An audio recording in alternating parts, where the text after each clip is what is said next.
আগামী 1 অগস্ট থেকেই নয়া শুল্ক নীতি কার্যকর হয়ে যাবে বলে জানিয়েছেন ট্রাম্প।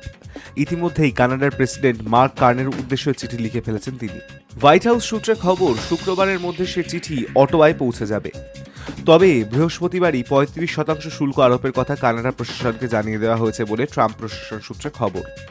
কানাডার ওপর ট্রাম্পের গোসার দুটি কারণ। কানাডার প্রধানমন্ত্রীকে লেখা চিঠিতে নিজেই সেই কারণগুলির উল্লেখ করেছেন তিনি। তার একটি হলো আমেরিকা এবং কানাডার মধ্যে বাণিজ্য ঘাটতি, অপরটি হলো ব্যথা উপশমকারী ওষুধ ফেন্টানাইল।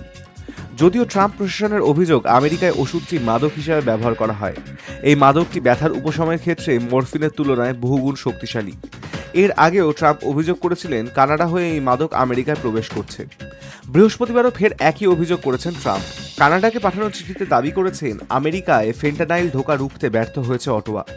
বিষয়টি নিয়ে আমেরিকার সঙ্গে বোঝাপড়া না করে ওয়াশিংটনের ওপর পাল্টা শুল্ক চাপানোর কারণেও কানাডার ওপর চটেছেন ট্রাম্প।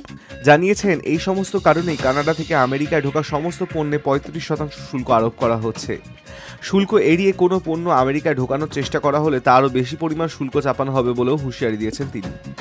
তাছাড়া কানাডার উদ্দেশ্যে কার্যত হুমকি দিয়ে ট্রাম্প জানান, পাল্টা শুল্ক আরোপ করা হলে 35%-এর বাইরে অতিরিক্ত শুল্ক আরোপ করবে আমেরিকা।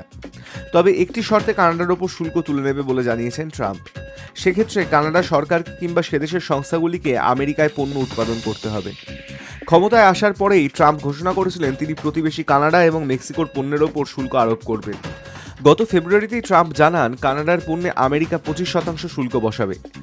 আমেরিকার পণ্যের ওপর পাল্টা 25% শুল্ক আরোপ করে কানাডার তদানীন্তন প্রধানমন্ত্রী জাস্টিন ট্রুডোর সরকার। কানাডার ওপর শুল্ক আরোপের কারণ হিসেবেও সেবারে ফেন্টানাইলকে দায়ী করেছিলেন ট্রাম্প। গত দুদিনে প্রায় 25টি দেশকে শুল্ক চিঠি ধরিয়েছেন ট্রাম্প।